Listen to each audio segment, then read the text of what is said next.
अस्सलाम वालेकुम प्यारे बच्चों, आप सब कैसे हैं। मैं उम्मीद करती हूँ कि आप सब खैरियत से होंगे। जी हाँ, मैं आपकी टीचर बुशरा नासिर उर्दू की क्लास में आपके सामने मौजूद हूँ। तो बच्चों, पढ़ाई कैसी चल रही है जी? हरूफ के ऊपर आप तवज्जो दे रहे हैं, सीख रहे हैं अच्छी तरीके से, उनकी पहचान हो रही है।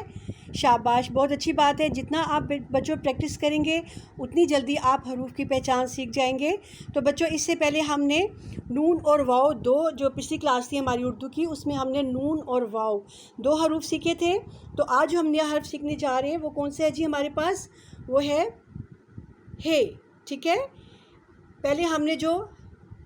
पहले जो हर्फ हमने सीखा था हे, उसकी भी आवाज़ है थी लेकिन उसकी शेप डिफरेंट थी। लेकिन ये भी हे है, लेकिन इसकी जो बनावट है वो ये थोड़ी सी गुलाई में है। ठीक है, इसको भी हम हे बोलते हैं। ठीक है, इसकी जो नाम है वो हे है, लेकिन इसकी जो साउंड है वो है ह।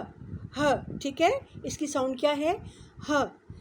ठीक है, तो इससे जो बनने वाली चीज़ें हम गौर करते हैं। जी हाँ, आप सब देख रहे हैं सामने तस्वीर। कौन कौन बच्चा जानता है ये क्या किस जानवर की तस्वीर है?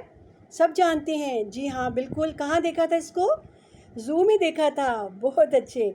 चलें जी, इसका मतलब है सबको पता है कि ये हाथी है, एलिफेंट है। ठीक है, एलिफेंट भी है लेकिन उर्दू में इसको हाथी बोलते हैं। ठीक है, हाथी। और इसके नाम का जो देखिए पहला हर्फ है वो है ह। ह किसकी साउंड है? हर्फ हे की। ठीक है, हे से हाथी, हे से हाथी। चलिए, उसके साथ आगे एक आपको हर्फ और नज़र आ रहा है। जी हाँ, ये जनाब है हमज़ा। ठीक है, ये एक अलामती हर्फ है। ठीक है, इससे बहुत सी चीज़ें नहीं बनती, इनसे नाम नहीं बनते, लेकिन ये बहुत से नामों के ऊपर इस्तेमाल होता है। ठीक है, इसको हम उर्दू हरूफ की ज़ुबान में हमज़ा कहते हैं। ठीक है, ये कौन सा हर्फ है? हमज़ा। लेकिन इसकी बनावट जो है हम सीखेंगे। ठीक है, इससे अगर कोई चीज़ नहीं भी बनती तो कोई मसला नहीं, लेकिन ये बहुत सी चीज़ों के नाम के ऊपर इस्तेमाल होता है। ठीक है, ये एक अलामती जो है उर्दू का हर्फ है, लेकिन ये उर्दू का हर्फ है। ठीक है, तो हे के बाद जो अगला हर्फ है वो है हमज़ा। ठीक है, हे के साथ जो नया हर्फ है वो है हमज़ा। ठीक है, तो अब हम देखते हैं कि इन दोनों को हमने लिखना कैसे, इनकी लिखाई कैसे करनी है। बिल्कुल जी, ये इनकी गोल से शेप बनी हुई है। बिल्कुल हे जो है गोल शेप में है। जब आप इनसे अल्फाज बनाएंगे बच्चों, तो इसकी मुख्तलिफ जब हम आदि शक्ल लिखेंगे तो वो जो है उनकी डिफरेंट शेप्स हैं। ठीक है, जब हम इनको आदि शक्ल में लिखते हैं तो उनको मुख्तलिफ तरीक़ों से लिखेंगे, लेकिन असल में जो इसका जो हर्फ है है, इसकी शेप यही है। ठीक है, चलें देखते हैं, हम इनको अब लिखने की कोशिश करते हैं। सब बच्चे तैयार हैं? चलें हम इसको लिखते हैं। अब कौन सा हर्फ हम लिखने जा रहे हैं बच्चों? हे। आप देख सकते हैं कि हे जो है ये लाइन के ऊपर लिखा हुआ है। ठीक है, लाइन से नीचे बिल्कुल भी नहीं लिखा हुआ। ठीक है, इसको आपने लाइन के बिल्कुल ऊपर लिखना है। ठीक है, और ये गुलाई की शेप में है। चलिए शुरू करते हैं लिखना। हर्फ हे। ठीक है, हर्फ हे। ठीक है, चलिए अब हम हमज़ा भी लिख लेते हैं जी। हर्फ हमज़ा, हर्फ हमज़ा। ठीक है, चलें अब हमारे पास दो लाइनें मौजूद हैं सामने, आप देख सकते हैं। अब हम खुद से लिखेंगे और लाइन के नीचे बिल्कुल नहीं आना चाहिए, इसको हमने लाइन के ऊपर लिखना है बिल्कुल। ठीक है, चलिए शाबाश, लिखते हैं हम हर्फ हे। हे। ठीक है, और ये कौन सा हर्फ है जी? बिल्कुल सही, हमज़ा, हमज़ा, हमज़ा, बिल्कुल सही। चलिए एक दफ़ा और लिखें ताकि आपकी अच्छी से प्रैक्टिस हो जाए। हर्फ हे। ठीक है, और हर्फ हमज़ा। ठीक है, चलें जी, अब उसके साथ ही नीचे आप दो हरूफ देख सकते हैं और भी जी, जैसे हे और हमज़ा का सेट आपने देखा ऊपर, बिल्कुल आपके सामने ऊपर हे और हमज़ा का एक सेट है। ठीक है, हे और हमज़ा। इसी तरह आप नीचे देख सकते हैं, ये दो हरूफ हैं जी, लेकिन दोनों की साउंड एक है। ठीक है, ये जो हर्फ है इसकी साउंड है ये। ठीक है, और ये भी जो साथ इसके दूसरा हर्फ है, ये दूसरा इसके ग्रुप का दूसरा हर्फ है, इसकी साउंड भी हे है। ठीक है, लेकिन हम उर्दू हरूफ में, उर्दू ज़बान में इसको छोटी ये और बड़ी ये बोलते हैं। ठीक है, छोटी ये जो है ये मुख्तलिफ जब हम इनके नाम बनाने सीखेंगे, इनके अल्फाज बनाने सीखेंगे, तो फिर इनका इस्तेमाल और इनकी जो शेप है हमने कैसे करनी है इनको, वो आप आहिस्ता आहिस्ता सीखेंगे। ठीक है, ये दोनों जो हरूफ है इनकी एक ही साउंड है य। ठीक है, छोटी ये, बड़ी ये, और इसको हम इसकी जो साउंड है वो है या, ठीक है, या। तो इससे अब देखिए हमारे सामने एक तस्वीर है। जी हाँ, आप समझ रहे होंगे ये तो घोड़े की तस्वीर है या तांगे की, इसको हम तांगा बोलते हैं, ठीक है। तो इसका ये से क्या ताल्लुक़ है? तो बच्चों इसको उर्दू ज़बान में यक्का बोलते हैं, ठीक है।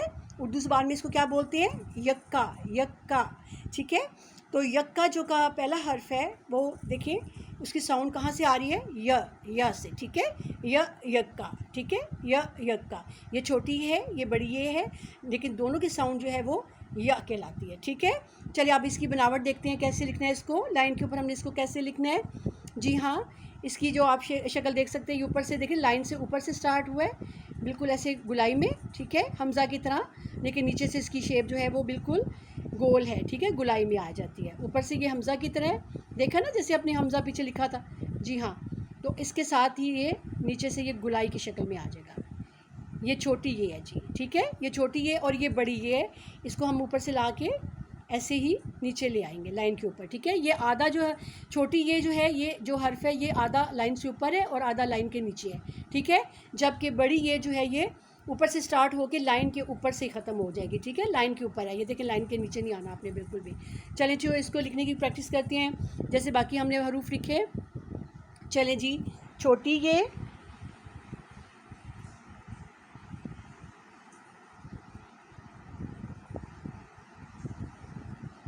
बड़ी ये,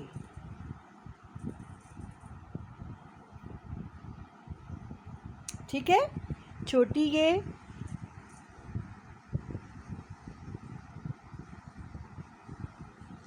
बड़ी ये। जी हाँ, मुझे उम्मीद है कि आप इनकी शक्ल जो है, ये थोड़ा सा मुश्किल है लेकिन इतना मुश्किल नहीं है कि आप इसको लिख ना सकें।